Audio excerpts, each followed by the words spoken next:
Good morning, you guys. Welcome back to the Ballerina and the Bodybuilder podcast. I am literally still trying to wake up. I was just saying to Lucy this morning that I didn't sleep the best, and I think that's kind of been like the reoccurring theme every time we do this podcast now. So just get used to it for the next like 8 to 10 weeks for me anyway. Yep. But Lucy is buzzing off the walls because she is literally like hours out from her competition now. She's like maybe like less than 24 Like hours. 24. Yeah. Yeah, less than 24, which is so fucking exciting. It is going to be a mega, mega busy day because there are like over 130, 140 bikini competitors alone. Something stupid like that. Yeah. That's what everyone was saying in the tanning. It's like, have you heard there's like 140 girls in bikini? And I was like, I'm just not going to listen to this. I'm just going to stay in my lane right now. But I was like, Katie, there's 140. But yeah, it's incredible. Incredible. Yeah. Queensland, they've actually announced that this is the biggest show they've ever done for Australia, for the IFBB. Yeah, this is the biggest show they've ever had. And everyone comes to Queensland as well because Queensland, my state, we've got all the Gold Coast and the Sunny Coast people, but we also hold the nationals. So everyone comes up to like test the stage and stuff for nationals and stays. So it's just like it's going to be hectic, but it's also been such an energy there. Like, it's like, oh, everyone is just buzzing. There's people everywhere. Like, it's really cool. It's a vibe. Incredible. So yeah, we're bringing a very polished look, if I do say so myself. Lucy, in my opinion, is the epitome of bikini. And if you're wondering why her hair is up in a bun and she has a hairband on, is because obviously she is tanned AF right now. And obviously to protect any of my blondie girlies who are getting ready for prep or getting ready for show day, make sure that your hair is off of your back, up off of your neck. It is just in a pineapple bun until you have to step on stage, because the tan will get on your hair, your lovely blonde hair, and make it orange. And you do not want orange hair stepping on stage. So that's the reason why she's looking like she is. But it is style. It's just hashtag style. Yeah, I would also say style. Pair that outfit with a pair of Ugg boots. Oh, my Uggs are right underneath my feet, but I don't want to get tan on them. Amazing. So thank you again to everybody who has listened and shared the last couple of podcasts. You guys did the do when we asked you to share the podcast on your story. So thank you very much for that. And today, what we're going to be talking about is nighttime routines. So it's probably going to be a little bit of a shorter episode, just simply because obviously we covered a lot about routines and why we do them in the previous episode in terms of like creating sustainable morning routines and like creating a morning routine that is going to suit your lifestyle. But today we're going to talk about nighttime routines and why we do them, why they're beneficial. So yeah, Lucy, I'm going to let you take the stage. Incredible. Just a bit of practice for tomorrow morning. So good. Okay, guys. So yes, thank you for all the love in the last episode. I think it was a really good episode. And actually, the feedback we got from the macros episode as well, when we re-uploaded that, has also been incredible. I've just noticed people resharing that again, and that is actually been our most listened to episode, and it has some crazy stats on it, which is really, really cool, guys. I love it. I love to see it. Now, today we're talking about nighttime routines. And as Katie said, this is probably going to be a little bit of a shorter one. Also because by nature, for myself at least, my nighttime routine tends to be a little smaller than my morning routine. My morning routine personally, I set up really, really big and really extensive in the way that I need to cover a lot of things so I feel good in the day. And then I find naturally I wind myself down pretty well at night. And there's just some key things that I need to do and tick off to feel really good at nighttime. Now, I have clients and people in my life who need a more extensive nighttime routine to wind down from the day. So I totally get that as well. This is just my personal way of doing things. So personally, anyone that knows me, you'll know that melatonin is like my drug of choice. I love melatonin. So much. It is just the best thing in the world. So that is literally like when I think nighttime routine, I'm like, what is the first thing I do at night? I take my melatonin. It just is the best thing ever for me. Helps me sleep, helps me feel really crisp the next day. I just love it. Now, once I get that out of the way, because that's like I walk in the door and have my melatonin, I really prioritize winding down my nervous system and bringing myself back into a parasympathetic state. And this is something we'll discuss today, is when we've spent all day go, being chaotic and doing all the things, and maybe there's been stress in the day, there's been like difficult conversations or issues that arise in the day and all the things, just the natural stresses of, you know, being a human, doing life and having a job and all the things, we can tend to get our nervous system in a bit of a riled up state. And in order to fall asleep and stay asleep and have a really good quality sleep, we need to bring that nervous system back down into a regulated state. So the ways that I personally like to do this is I like to set my environment up and do certain routines to actually allow myself to spend time winding down, to be very intentional and know that I'm winding down and this is what I'm doing in this moment, not I'm trying to still be on my phone and respond to someone while I'm moisturizing and all the things. And then I actually do it with intention. So what I personally do, pop the melatonin, sweet. I have a massive shower routine because I know it sounds so silly, like we all shower, yada, yada, yada, but I'm very intentional with the way I shower because I don't want to have music on while I shower. I don't want to have a podcast on. I don't want to do any of that. I want to be in silence. And I think, and actually personally, I've trained myself to think a certain way in the shower. So years ago, when I first got into personal development, I would jump in the shower and it would be my time in the day to go, okay, 3 things you did well today, 3 things you could do better, and 3 things you're grateful for. And I would train myself to do that day in, day out. And what it created was a habit. So now I don't need to go into the shower and consciously go, okay, drawing on the shower wall, 3 things I don't need to consciously do that now, but my brain already thinks it. I get in the shower and it just goes, oh, what did you do well today? And it's just a really natural thing. So I like to use the shower as a time for reflection because you're by yourself, you're with your thoughts, you don't have your phone, you don't have any stimulation around you, and it's super cleansing. So I always do a bit of reflection in the shower. If you are new to reflecting in the evening, I would recommend probably pen to paper because it really does form a really strong habit there. And it gives you another chance to wind down intentionally. So I do my shower, I have my bit of reflection, I go over anything I want to in the day. And a lot of the time I say anything that I'm still stressing about or worried about, I'm leaving in the shower and I'm going on with my night. I'm just leaving in the shower, I'm going to wash it away, I'm leaving in the shower because I don't want to carry that into my night and then ruin my night and be stressing all night. So I leave in the shower. I'm very intentional with the way that I moisturize and take care of my body. I don't just slap shit on my body. I actually go, thank you, body. I actually do still do this. And it was something I learned in recovery was actual connection and appreciation for your body. When you're doing something as mundane as moisturizing, you can actually go, thank you, arms, for serving me today. Thank you, legs. And I still do that, especially if I'm feeling a little disconnected from my body. I make moisturizing and my skincare and everything an intentional practice because at the end of the day, you're taking care of yourself. And it's the smallest act of taking care of yourself is slapping on some moisturizer. But you can probably see how many times you neglect that because you just don't think it's important or you don't think it's worth your time or you think it's too much effort. But it's like, actually, it's the littlest, tiniest thing to take care of yourself. I think you should do that. So I take time with that. And then I'm pretty intentional personally with the lighting in our apartment. I went through like this massive phase, my poor parents.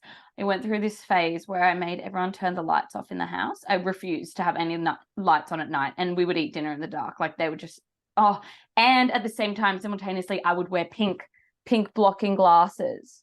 And it was like, I'd be cutting up salad with these massive pink glasses in the dark. And mum and dad would be like, is she going to get over this? And it's so funny. But now, in hindsight, we have red lights. So I often put on a red light or we dim the lights. We have like a dimming system. So you can literally buy these, they're called, like, if you're in Australia, they're Genio smart lights from Woolworths. Put the bulbs in and then you have an app on your phone and you can adjust the lighting. So I always like it a bit darker at night. I just find the light is really bright and stimulating and it keeps me awake because obviously we're still getting light in our eyes that's telling us to stay awake. So I drop it all down. Oh, another thing, we never, ever, ever watch anything that's going to elevate my cortisol or make me stressed out or make me, I refuse, okay? Sometimes I feel sorry for my boyfriend, but there is a certain show that I will watch and there is many that I won't because, guys, if you are watching like something super dramatic, like a crime show or something at night, what do you think that's doing to you? Like, it's actually not going to help you sleep, is it? You're in this now state. Yeah, your heart rate is literally like going boo, boo, boo, boo, boo when you're watching that. And that is a fight or flight state. That is your body being stressed the fuck out when you want your heart rate to come back to a nice, calm state, being in a couple of beats within resting heart rate. Exactly. So let's just calm down on the stimulating TV shows and not watch them at night when you're about to go, oh, my body wants to feel safe and at ease and ready to sleep. That's not going to help. So we watch very chilled out TV shows at night. I do like watching TV at night personally because it brings me back down a little bit and it makes me stop thinking. I also have a rule. I'm off my phone by 8 p.m. We're on do not disturb. You can have a do not disturb setting. I know I feel like I'm teaching right now, but it's probably the simplest thing everyone knows. It's new to me. I have a do not disturb setting that just allows my family members and my partner to message me, because I'm a little bit like, oh, I still want to know if they need me. And then other than that, it turns off everything else. I do not scroll past 8 p.m. I do not respond to messages. I do not get on my phone. One, because of the light, obviously, and it's not great for our eyes and it's not great for telling us to go to sleep. But two, I don't want to be involved in everyone else's life and then try and go to sleep, because then I'm still thinking about everyone else's life. Okay. As well, in the past, and what I would recommend is a form of reflection. So as I said, in the shower, but even journaling about how your day went, especially if you're in a state of like maybe a bit of overwhelm. Journal about how your day went. Journal about how you would have preferred to feel and how you can start to implement that tomorrow. Journal about any of the possible problems that happen and why, and what things are in your control to now fix, and what can you let go of when you're going to sleep. I think reflection is really important, especially if you are in that overwhelm and stress a lot of the time. You need to have something that brings you back down and slows your thinking down at night, or else it's just all up in your head and it's all distracting, and it can be really difficult to fall asleep. Okay. What else do? I obviously have my meals and all the things. And yeah, I don't have any caffeine. Like, I don't have any caffeinated tea or anything like that. Honestly, I'm pretty lucky. My nighttime routine is very simple because I sleep like a freaking bear. Like, once my head is on that pillow, like Zach can't even have a conversation. He'll go, babe, and I'll be out. Gone. And no, I won't wake up once. Yeah. Good. So luckily, I don't need to have a super extensive nighttime routine. They're my basics. So I always make sure I'm hydrated. I always make sure that I've reflected. I always make sure that I've taken care of my body and connected to it. I make sure that I unplug. I drop the lights. I eat my quality meals. And then we don't watch anything too stimulating. That is it. If I was struggling with going to sleep, as I said, I would be more in that reflection. I would probably read in bed and try and calm myself down that way without noise. So it's like still you're doing something, but it's really calming because we're not getting any stimulating noise and any like visual things we're looking at. And I would get that phone on do not disturb ASAP. If you can do airplane mode, that's great. I just think that's a little bit over the top because I want to know if someone needs to call me. That's just me personally. I need to know if people want to call me. And yeah, that's my nighttime routine. And let me just go on a little bit more. Importance of a nighttime routine is essentially to bring you back down into a calmer state. So anything that personally calms you down, maybe that's playing with a pet or having some quality time with your loved ones. Like I always spend that time with Zach and making sure that I've had that quality time with him, connecting, all of the things, making sure that you bring yourself down into your safe and happy and rested and digested state, however that looks for you. Personally, I also don't train at night. I don't go to the gym at night. I have the luxury of being able to go in the day, and I'm very grateful for that. But if I train at night, I'm bouncing off the walls till 1 a.m. So that's not the vibe. It's happened before, and it's terrible. Not the terrible. one. Thank you very much for sharing all of that. Again, like definitely a simplified version of obviously what you do for your morning routines. And I'm definitely the same way in that, like my nighttime routine is super simple. But when I was super ill, when I was younger with my depression and anxiety, one of the things my occupational therapist got me to do as an exercise at the end of the day to help me wind down. So that, because I was a worrier, I was just constantly worrying about things that I shouldn't have been worrying about. And I hear this come up a lot in check-ins, is that like people be worrying about things, they'll be stressing about things, their mind is racing at night.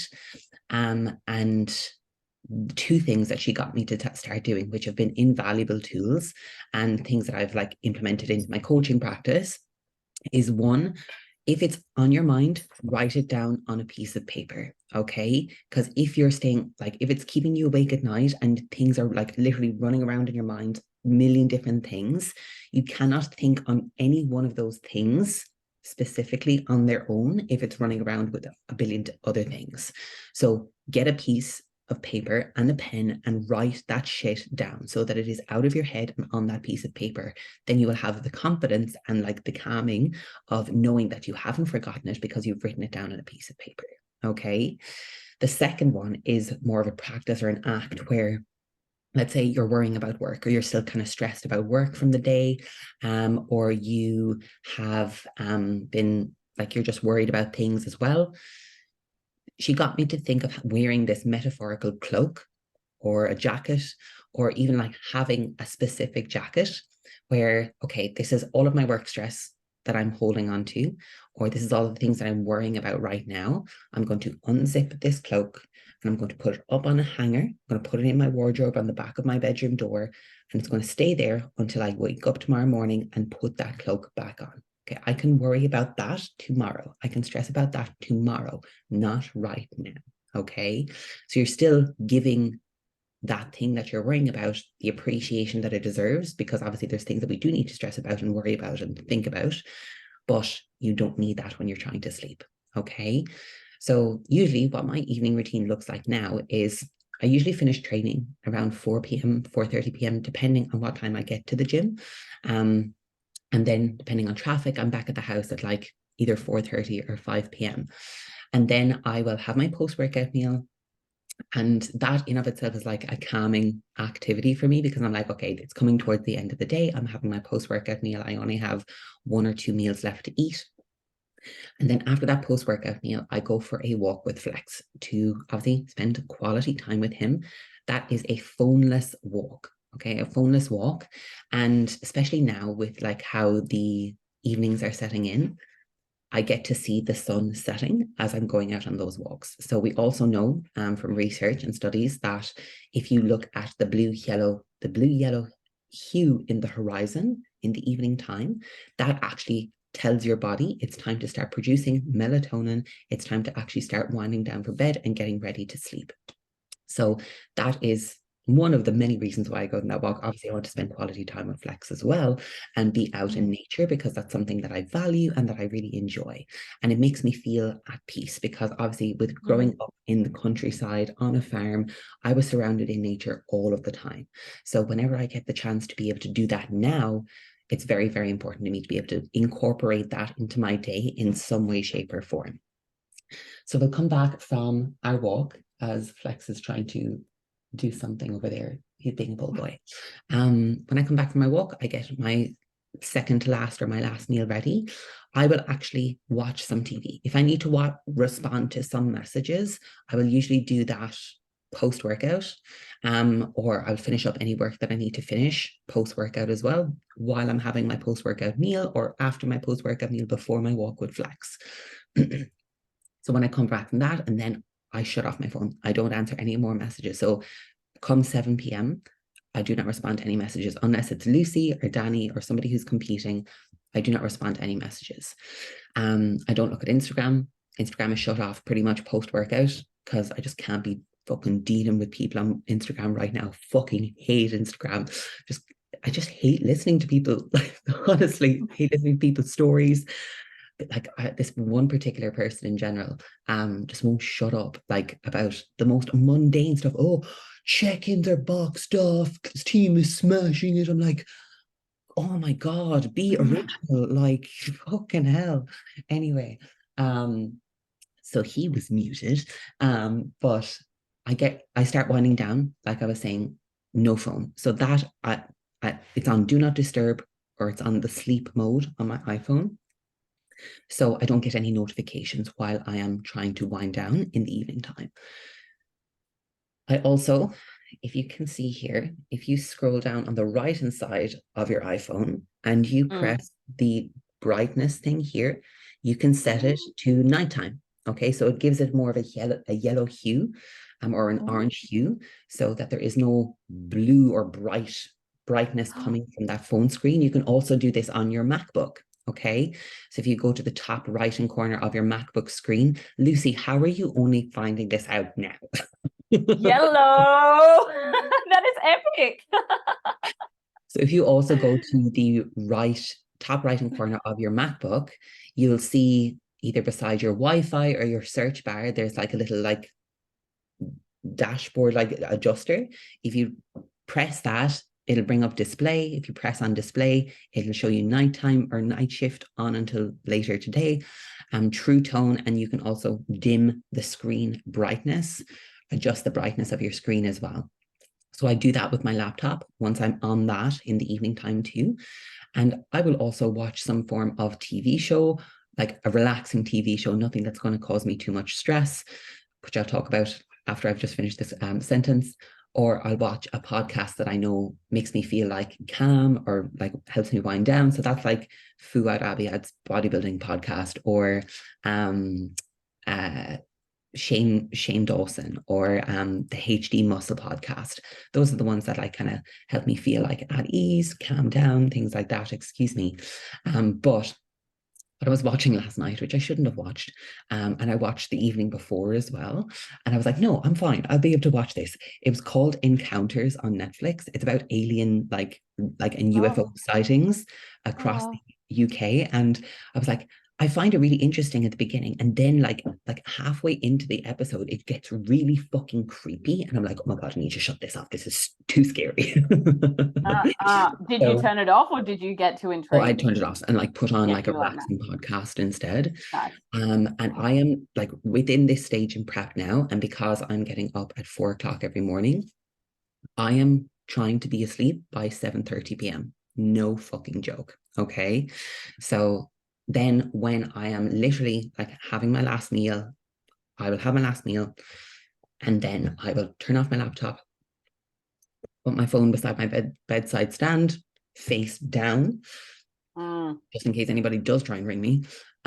Which I don't want to talk to anybody after 7:30 p.m. Like if you need to talk to me after 7:30 p.m., no, you don't. No, you don't. Absolutely the fuck not. Okay, there's nothing there's absolutely nothing that's that important that you need to talk to me about at that late at night. Okay. And I will have my bedtime supplements. So that's obviously the melatonin, my health supplements, things like that. And I wash my face, I brush my teeth, and I close the curtains and I go into bed. And if I feel like I need to journal about my day, I will. But that hasn't happened really for a long time. Maybe like once a month if I need to Yeah, kind of like same. reset myself. But it's usually like cuddles with Flex, bedtime. Yeah, that's the Mm. nighttime routine.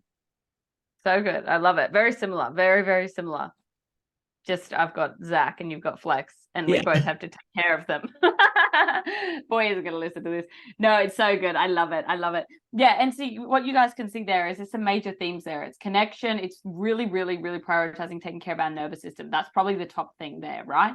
And then, at times if you need it, there's things like sleepy teas and all that sort of stuff. But if you need it, you need it. If you don't, you don't.